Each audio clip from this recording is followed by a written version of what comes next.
Good morning, everyone.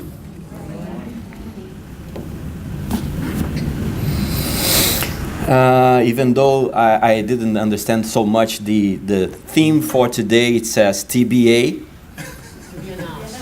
Oh, okay. I'm just kidding. Actually, I thought everybody knew already that I was going to talk about the Spiritist Pentateuch. But okay, it is the Spiritist Pentateuch, the theme for our today's lecture.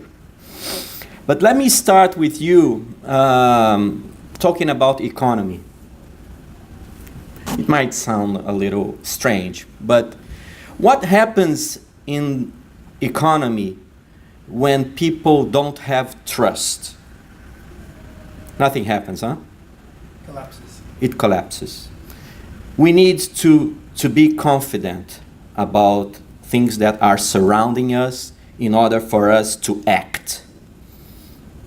So confidence and trust is necessary. And how do we gain confidence and trust? Wouldn't you say that once we have the knowledge, we become more confident on the things that we are facing? So confidence is very critical. And knowledge is a base for confidence. And we can travel back in time. Let's go back to the 19th century. And let's ponder a little bit about what was happening at this time. Wasn't it that humanity was addressing science as never before at that time? Science was the hit of the moment. Everybody wanted to understand our surrounding, the world that we were living. So scientists, researchers, and they went to work. And knowledge started to gain some velocity, some energy. And let me ask you, after those minds were put to work to understand the world that we were living, after that happened, what was the effects on human societies based on the development, the evolution of science, by means of us putting our minds toward understanding the world? What happened? Wouldn't you say that we progressed like never before in centuries?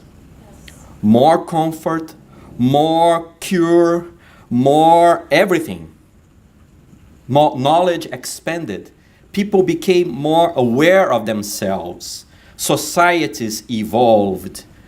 Wouldn't you say that the benefits that came from knowledge applied, it became evident on these days?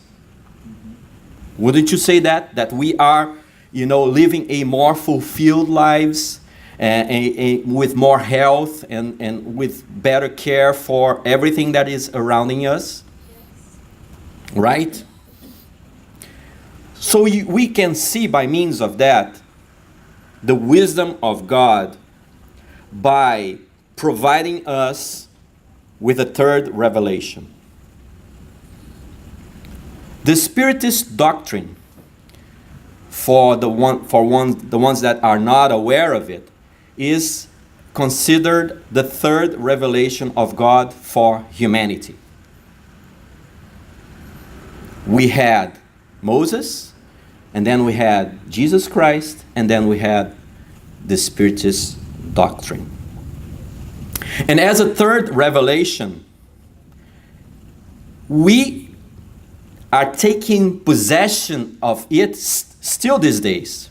We are not completely aware of this revolution that was provided by the Spiritist doctrine. I would say, I will make a correlation with science. We are still getting to produce results from the concepts, the theories and everything that was developed at that time, the 19th centuries. Theories by Einstein and other scientists were only confirmed afterwards. They theorized, and then by means of evaluating and making assessments and testing, then they have confirmed science. Still, we are harvesting the results of all these efforts. And the same applies for the spiritual arena that we are dealing with. When, by means of the Spiritist doctrine, the third revelation, by means of getting access to so much knowledge for life after death, for the cause and effect correlation that exists in our lives, we were capable, we were demanded to apply our minds to the concept of eternal life. It was no more just something esoteric, something that was mystical, something that was not allowed for the brains to work with. It was no longer that. We needed to understand the phenomena. And the Spiritist doctrine opened this door for us to put our minds, our capacities, through understanding the phenomena as a whole and how it affects our lives. That's the beauty of the Spiritist doctrine. We now start to think, why are we here? And what are the consequences of being alive?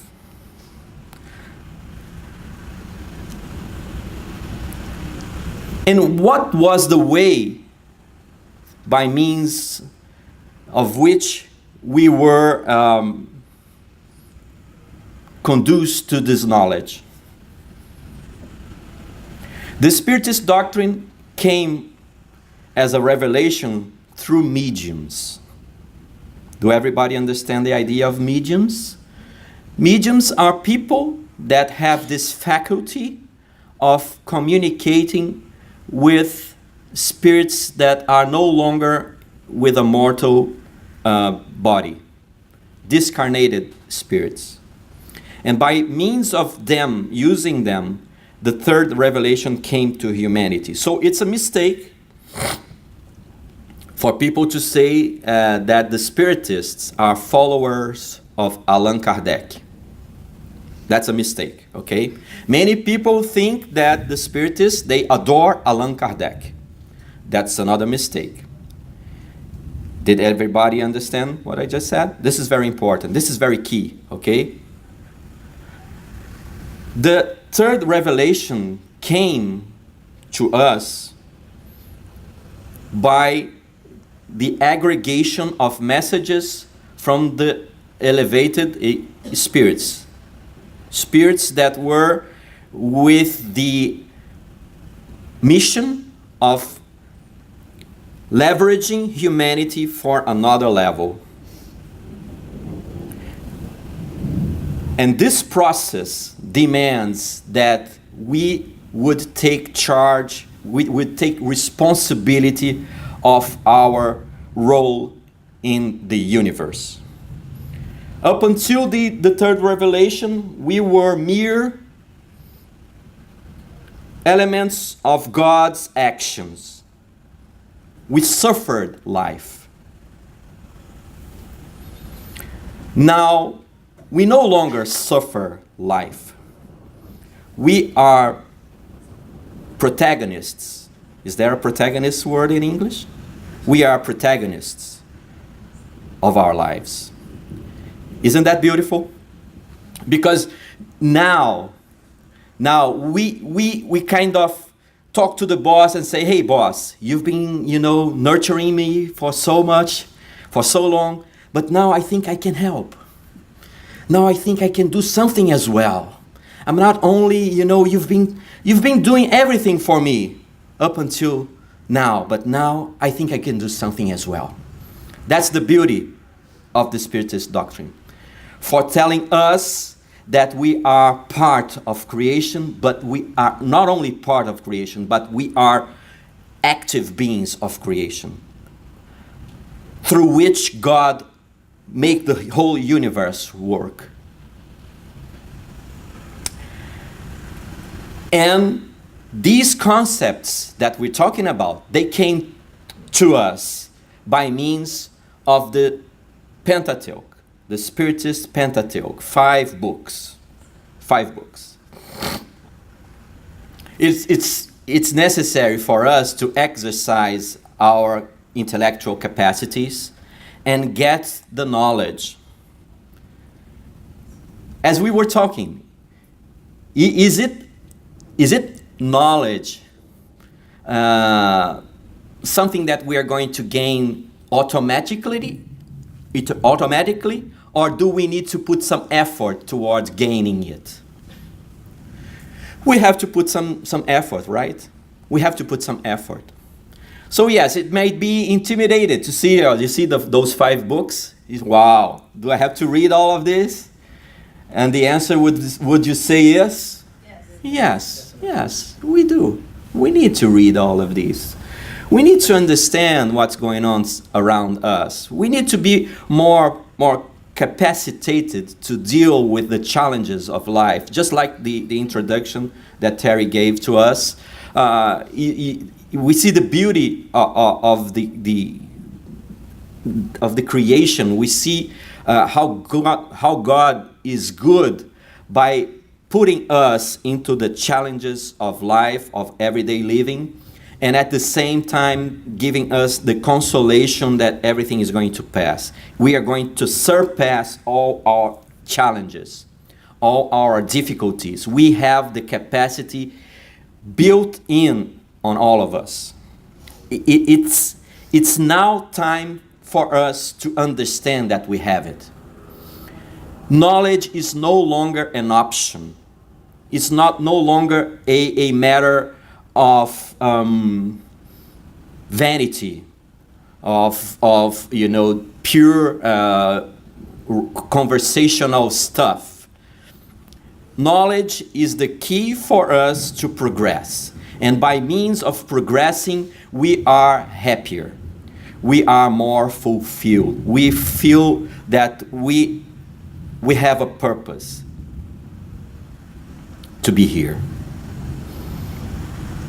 This feeling of purpose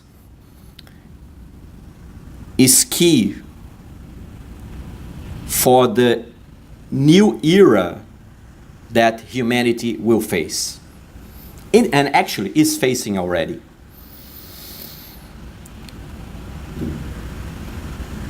But we need to work. As was said here by Terry on the introduction, we need to work. We need to go to work. The Spiritist movement is all done through voluntaries. Do you all know that we have no seminars? Do you all know that people that come here and talk and work and give their time towards the Spiritist doctrine, do you know that all of them are voluntaries?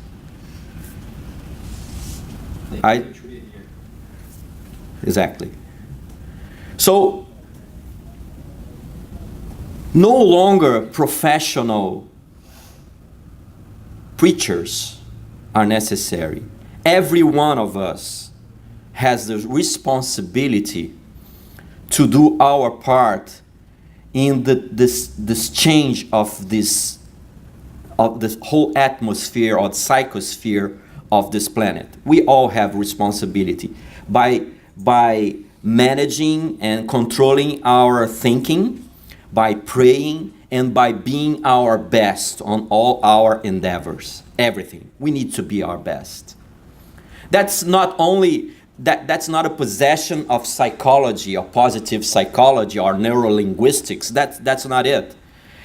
That's the very idea of understanding our own true nature and becoming the best that we can be with the tools that were given to us by God. And that makes us more proactive and happier and more connected to our Creator once we understand that He is so close to us. That's a thing that it's important to address as well. It's not because we are trying to find logic, science in this relation between us and God and the spiritual realm. It's not because of that we will deny God's mercy and in our lives. This logic approach is beautiful, it's very important, but we can never forget that we are nothing without Him, without God. So it's a balance. At the same time, we put ourselves in God's hand, trusting Him, having faith in Him, trying to learn His lessons by living the best that we can live. This is one thing. And the other thing is to know that we can also work. We can also produce. We can also evolve and grow and understand that there is a dynamic behind it. A dynamic that is applied to science, to knowledge, but not to the moral laws. At the same time, we live in the universe that is rapidly changing. Everything has a dynamic. But when we put our mind to think about the moral laws, they are untouchable. They've been the same for centuries, and they will be the same for the centuries to come. Yes, knowledge is evolving according to our mental capacity. We could not understand several natural laws that were surrounding us, let's say 200, 300, 500 years ago. We were not capable of. But we were progressing and we were growing, and then we started to understand it better. And we started to understand it better. But still, we're not there yet. There are so many things that we need to understand. That's why it is so important that the basis through which we are building ourselves, our knowledge, and our moral behaviors, the basis has to be solid. And the basis for the moral laws that the Spiritist doctrine embrace is what? Is Jesus' gospel. Right? The Spiritist doctrine brought to us the knowledge of reincarnation, that we are eternal in a sense that we are going to keep living forever. We are immortal souls, okay? It brings to us not only that idea, but it also brings to us the idea of reincarnation. And this idea of reincarnation launches a whole set of lights on Jesus' gospel.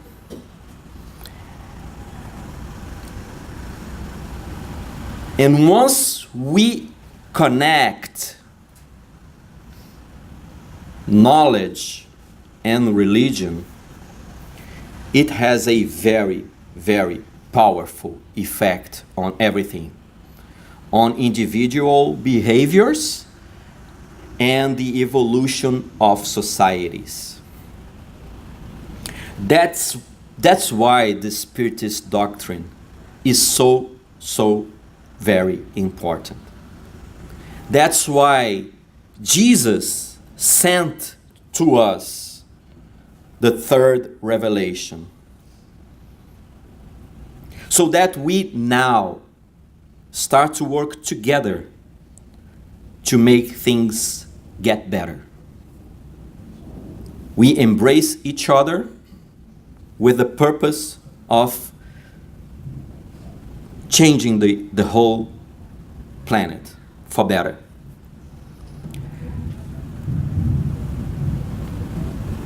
The Pentateuch, the Spiritist Pentateuch, has 5 books. The first book is the Spiritist book. And this Spiritist book was the first book that I read, by the way. And when I read it, I was so amazed. Did everybody here had the chance to read the whole Spiritist book? So few hands. Okay, the Spiritist book, if you have a chance to read it, you will certainly fall in love with it. And I'll tell you why. Everyone, in a certain, it depends. Each one has his own time, okay? His own time. But everyone, it's unavoidable to think about life after life. What are we doing here? Why things that are so difficult to understand happens? How do we deal with challenges, with illnesses, with romantic relations, with parental relations, and so on and so forth? Everyone stops and thinks about that. Everyone thinks, what's going to happen after we leave this body? The Spiritist book addresses in a comprehensive manner the reincarnation, so that we can think and find logic in life. Once we find logic, once we find a correlation, a causality effect on everything that we face, now we say to ourselves, wow, this is something that I can deal with. Isn't that right? When you know nothing about a subject, you stand still. You look at it and you say, wow, I know nothing about that. What can I do? Let me look at it. Let me be an observer. But I don't do nothing. But once you understand how the game is played, quote unquote, okay? But once you understand how it works, now you get excited. And then you say, wow, just like Terry was saying, everything that's happening is for good. Everything is right. There's nothing wrong going on here. There's nothing bad going on here. Everything that is surrounding me, it is surrounding me on my own behalf. It makes me feel, it makes me more perfect. It pushes me towards the progress. That's the beauty. That's why the third revelation comes. And we see that when we read the Spirit's book, we start to understand that. We start to understand the rules that we are playing in this game of life. And then we also understand why Jesus did what he did, our master. I'd say that the Spirit's book, it's the summary of the whole Spiritist doctrine. All other books, they develop, they deepen the knowledge that is provided by the Spiritist book. So it is key for everyone, for every one of us. And I'd say, I'm making a very daring statement here, but I'd say that for the whole humanity, the reading of the Spiritist book one day will become basis for everyone. That's very bold statement. I understand, okay? And you can filter what I'm saying, okay? I love so much the Spiritist doctrine but I don't want to be biased towards neglecting that all religions have their purpose, and all religions have their value, and that we have to be thankful that every one of us has a way to connect to God. Okay, so forgive me if I'm saying too much about the Spiritist doctrine, okay? But I love it. So I love it, and it makes me closer to God. It makes me closer to Jesus. And it makes me closer to all human beings. The very knowledge that it provides me, it tells me that I've been there. And if I wasn't there before, I will need to be there one day. So every one of us are real. We have this real brotherhood between all of us in humanity. So the Spiritist book has this. It talks about life after death. It talks about God's law. And it tells us also about this is also very fantastic. It tells us that there are the laws, the moral laws that we are dealing with every day. They are natural laws. They are principles. It's not because Jesus said and told us about the things of God. These laws are universal. They've been there eternally. And once we neglect or we act in disaccordance with those laws, we'll find results. We'll find consequences. Not results, consequences. He's my English teacher. He makes some faces there when he doesn't understand. He makes some faces. Then I said something wrong. Let me correct myself. So consequences. Once we don't behave according to those laws, we find consequences. Okay, and because these laws were always there, and just like the natural laws of physics, of chemistry, of medicine. If you do something, you'll find the result afterwards. And if you don't do, you don't find. That logic is so key to the concept of our spiritual evolution. Once we understand that we can help God by understanding this, we make quantum leaps in our lives, in our behavior, in our capacity to be happy, to be fulfilled, to feel fulfilled. It also tells us about the communication between incarnate and discarnate. When I say incarnate and discarnate, does anyone does not understand incarnate and discarnate, the idea?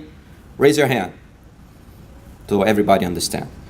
So the Spiritist The Spirit's books tells us about this capacity that we have, okay, of communication between incarnate and discarnate.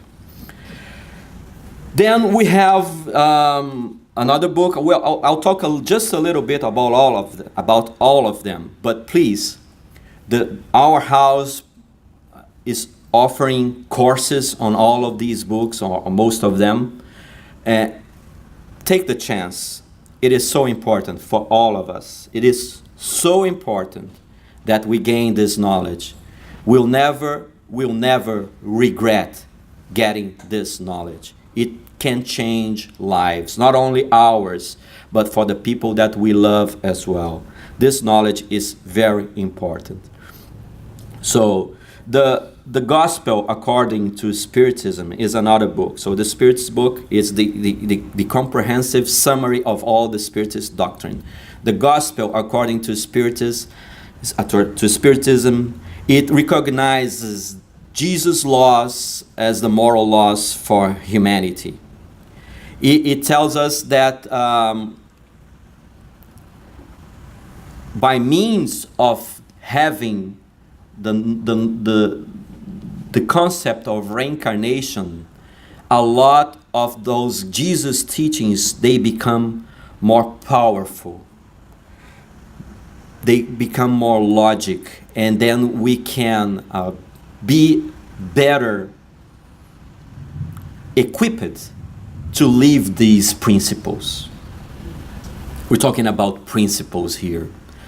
Principles are eternal.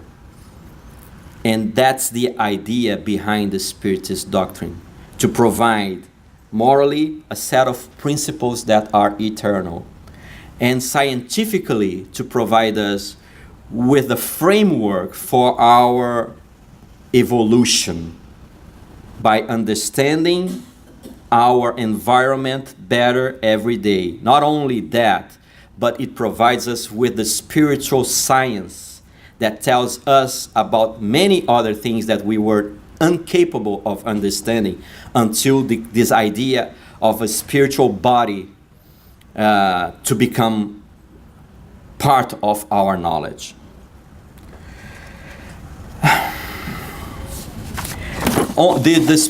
The Gospel according to Spiritism, it also has a part that it's intriguing, but it's something to think about. It interprets, it gives light towards many of passages of the Gospel, okay, as a whole. All of major passages are addressed according to Spiritism knowledge, but at the end it has an intriguing part.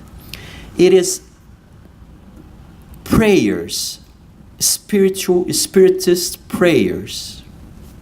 And you say, why would the spirits, those, very evolved spirits, tell us about how to pray? Why?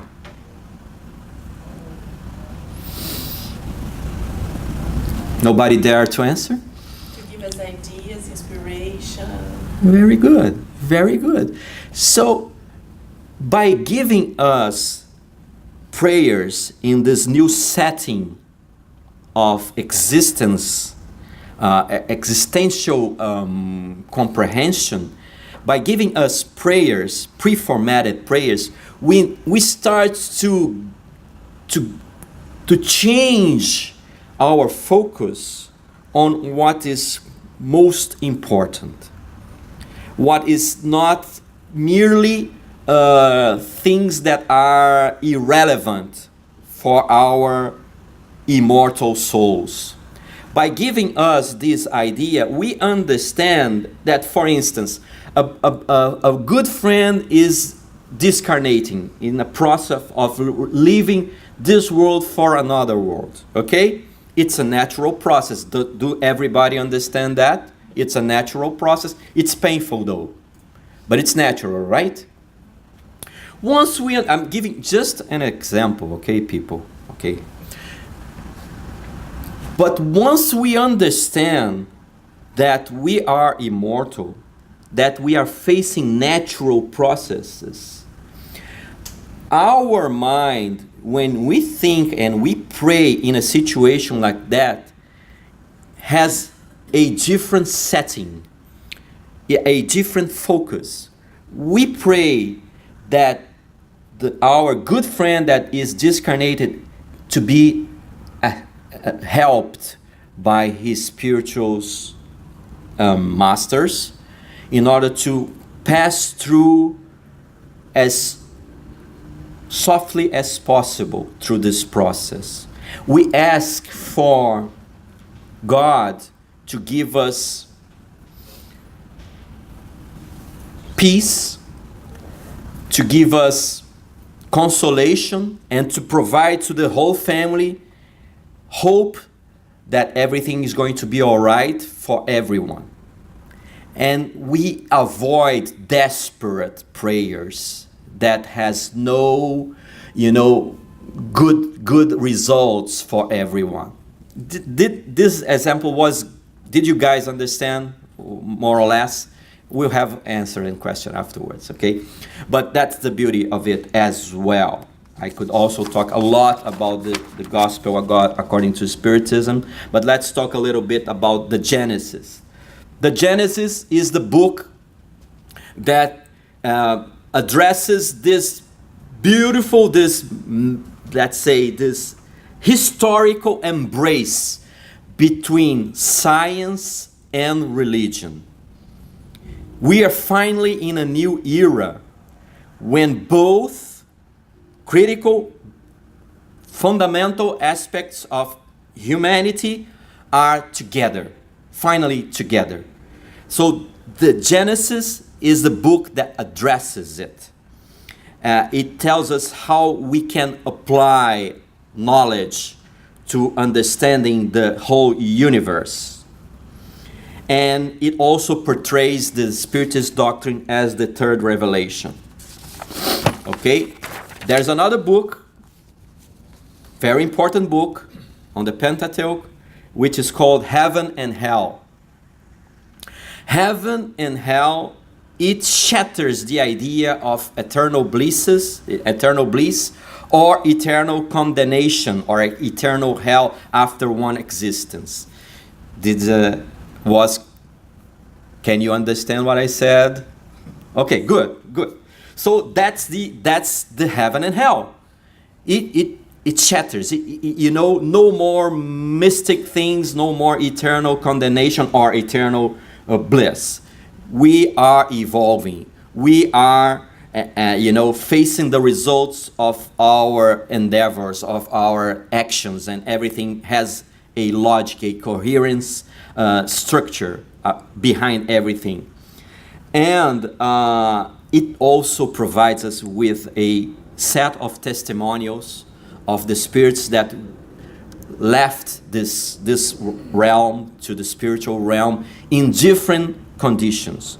Ones that were facing the good results of their dealings in earth, and others that were facing not so good results. And it tells them, their report tells us of what we're doing these days and how we are dealing with the things that are critical for us. And that's very, very good and very challenging reading. Okay, Heaven and Hell. There's also the Medium's book that was very, very critical at the time of the codification when those books were written. And it tells us how this connection between the spiritual realm and the incarnated realm, it works. It tells us about the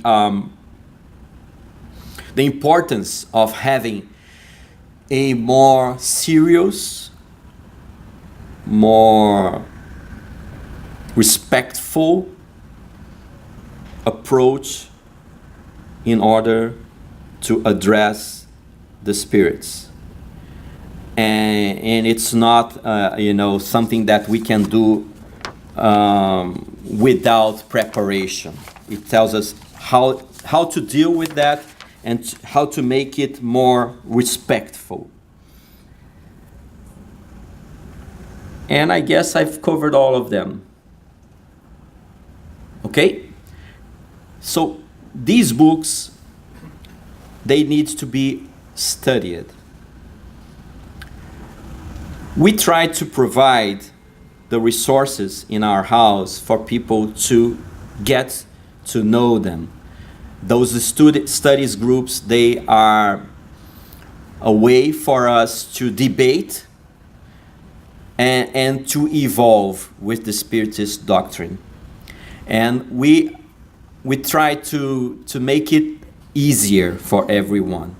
But never, even though we provide those resources in our house, it is critical that everyone has this idea of trying to understand it, to get the book and to start reading the book.